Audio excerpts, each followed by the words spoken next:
Yo preguntaba entonces que cuándo iba a hacer eso, y ella callaba, o hablaba de otra cosa, o me mandaba a estudiar o me regañaba, con la evidente intención de desviar el curso de mis pensamientos, por algo que yo había hecho o deshecho mucho tiempo atrás.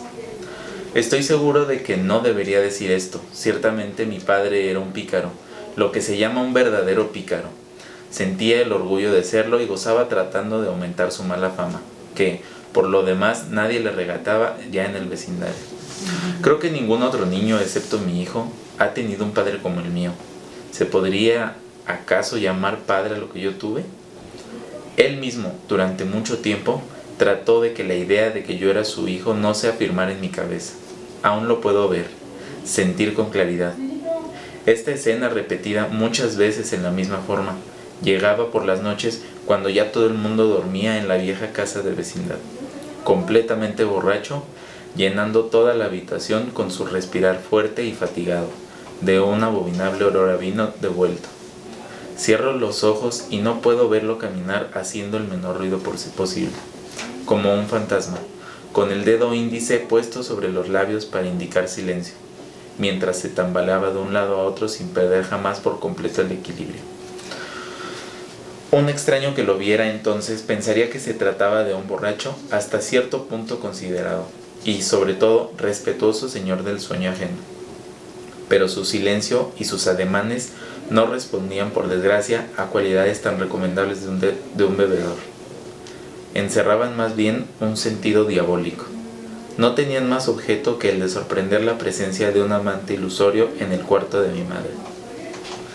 Era su obsesión por aquel tiempo. Más tarde he comprobado que no era hasta la única. En cierta ocasión, entre muchas otras, algún tiempo antes, había abandonado por completo nuestra casa, seguro de todos nosotros. Mi madre, yo, el perro, tramábamos asesinarlo mientras estuviera dormido, aunque después he pensado que mi madre debió haberlo hecho. Tal sospecha era absurda e infundada, pues ella lo amaba. Cuando terminaba por convencerse, él lo creía así, de que no había sido burlado una vez más y de que el amante era más astuto o menos trasnochador que él.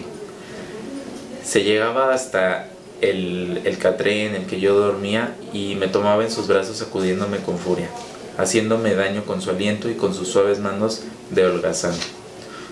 Yo prorrumpía entonces en interminables chillidos capaces de despertar a la ciudad entera.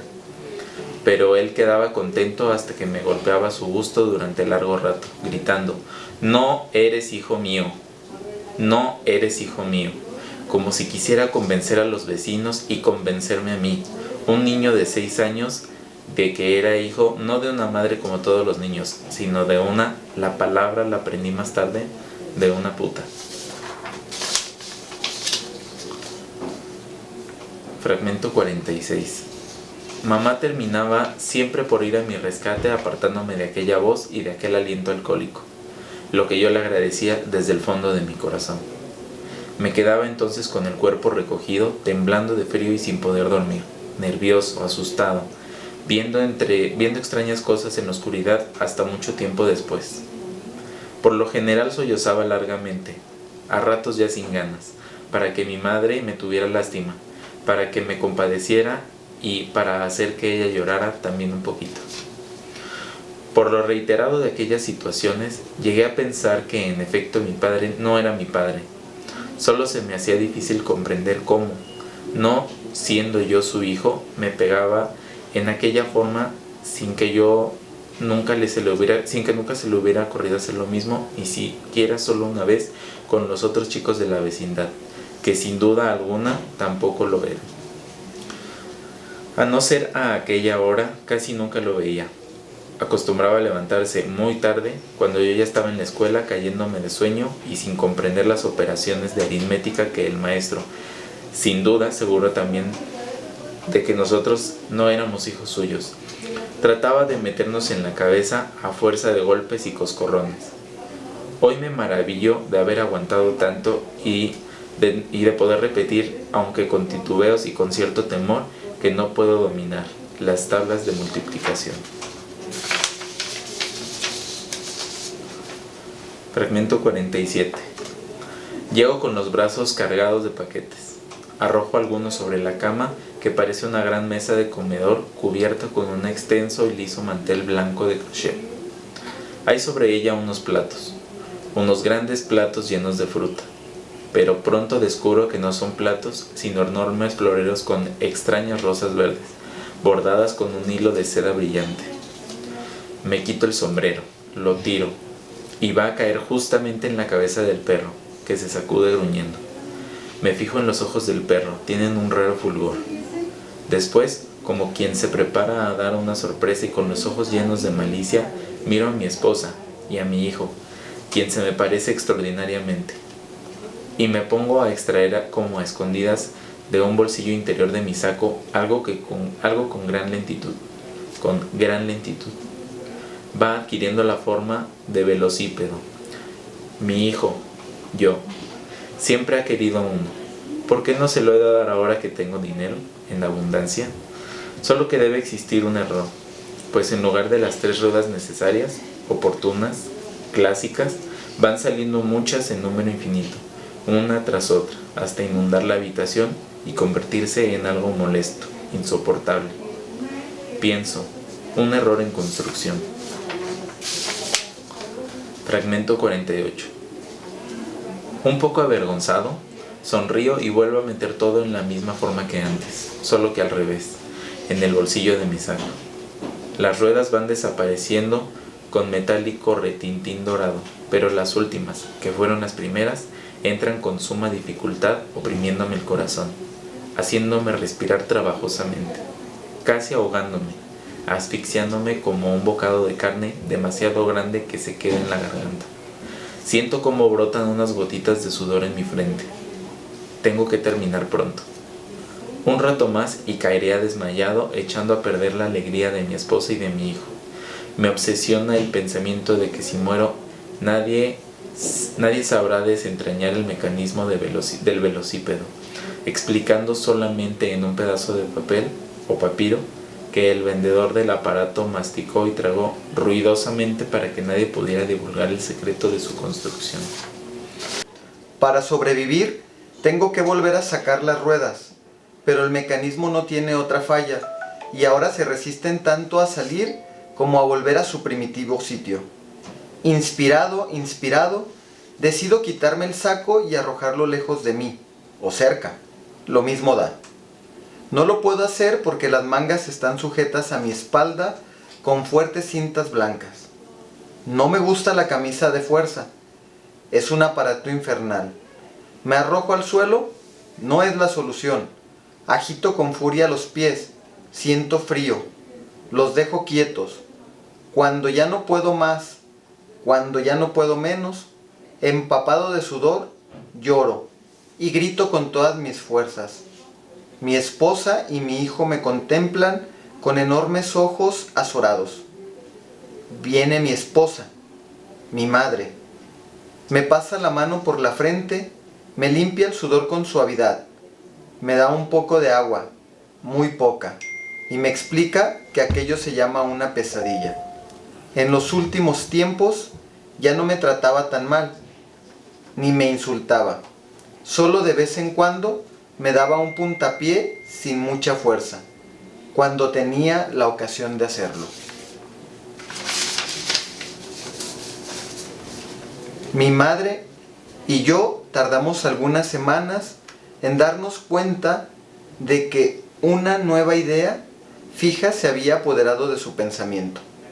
Ya no buscaba amantes debajo de las camas, ni olía los alimentos para comprobar que no habían sido previamente envenenados, como si con olerlos hubiera podido descubrirlo. Ni trataba los platos al suelo vociferando que no habían sido bien lavados y que se le trataba peor que a un extraño. Había encontrado una nueva víctima, los perros. En efecto, un día para otro fue apoderándose de mi alma un profundo desprecio por estos animales. Llegué a aborrecerlos como a ninguna otra cosa en el mundo. Todas las pasiones que pude haber alimentado fueron formando en mí como un sedimento espeso y compacto para dejar en la superficie, en la primera capa de lo cotidiano, aquel asco, esta repulsión hacia animales tan serviles y bajos, cuyos ojos lagrimosos y mansos, y cuyas lenguas exudantes están siempre prontos a lamer con gusto la planta que los hiere.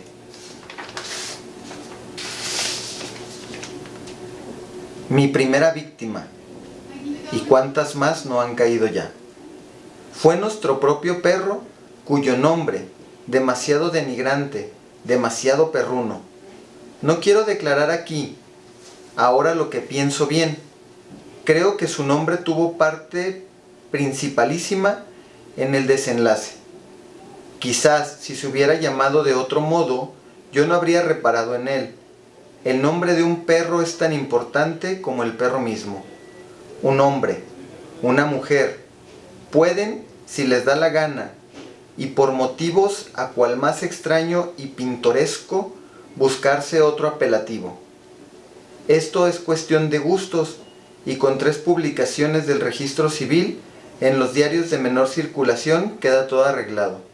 Pero un perro tiene que sufrir su nombre de por vida, a menos que tome la decisión de lanzarse a la calle y convertirse en un perro vagabundo, huesoso, innominado.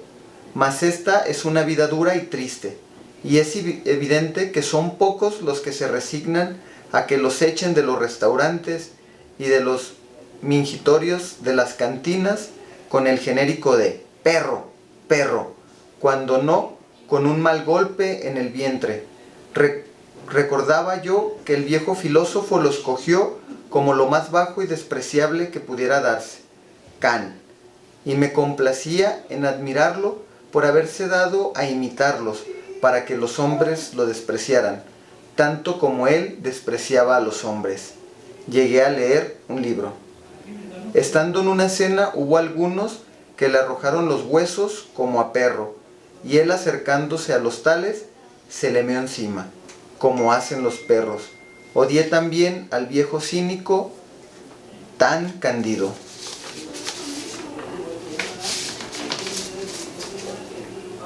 A veces tiene uno que decir cosas monstruosas. Esto que voy a decir es un poco monstruoso.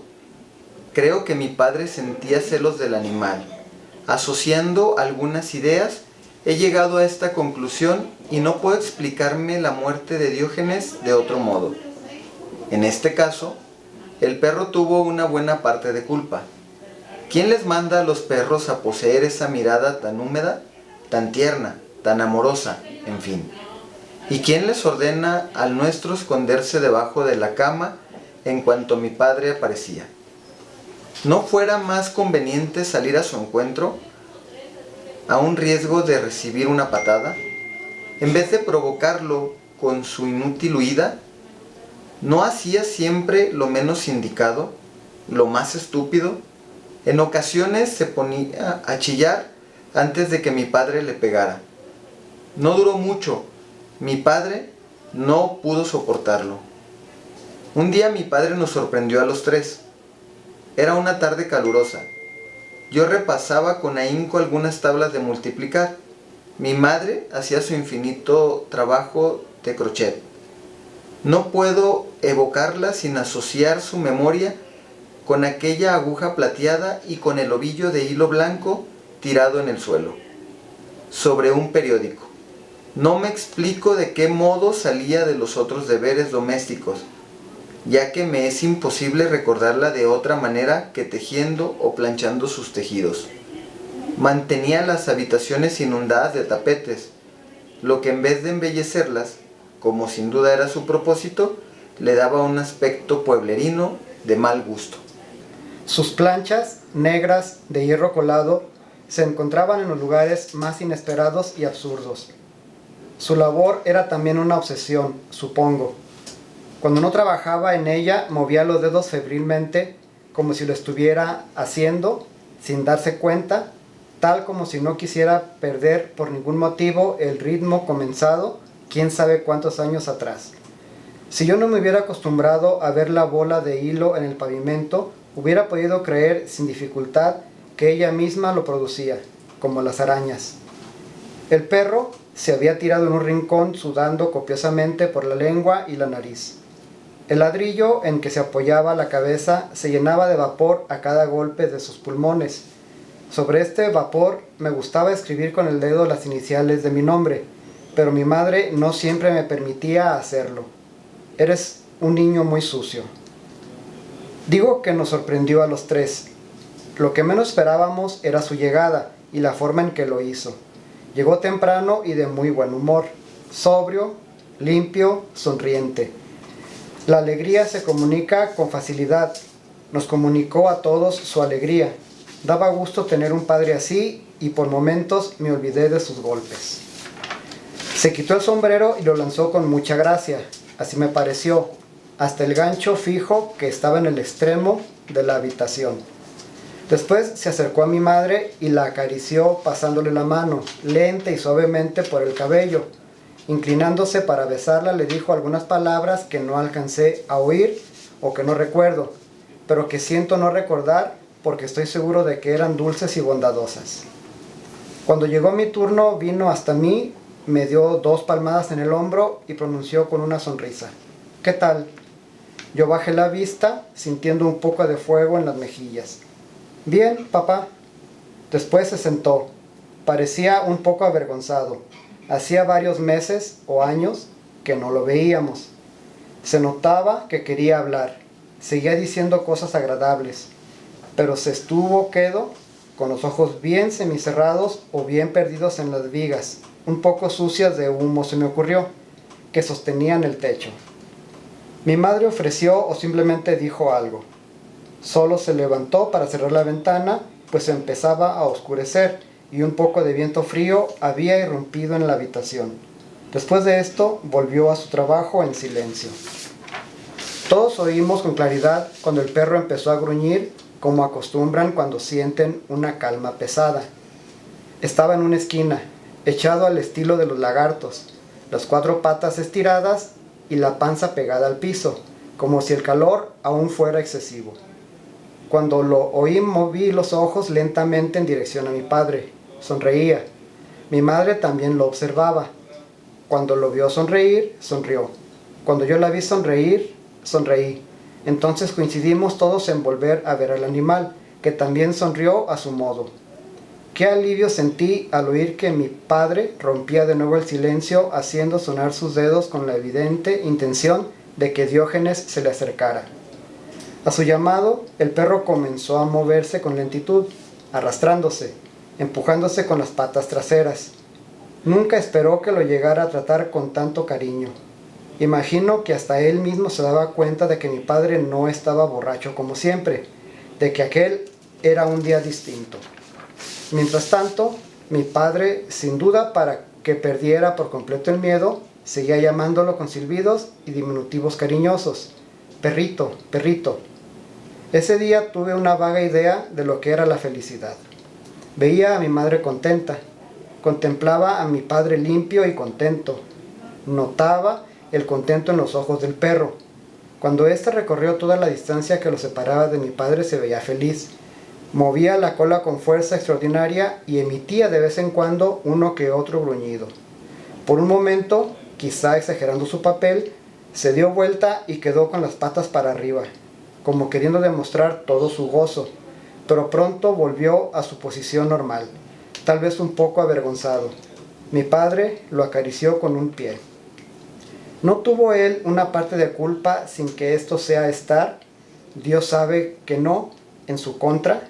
Hoy está muerto, y yo debería respetar su memoria, pero ¿cómo conociendo a mi padre hizo lo que hizo? No lo afirmo, mas es posible que su único deseo haya sido el de compartir su alegría. El caso es que en cierto momento volvió su cabeza hacia mí. Cuando se cansó de mirarme, o cuando yo dejé de hacerle caso, volvió sus ojos estúpidos hacia mi madre y se estuvo así un rato, con la lengua colgando, en espera de alguna palabra.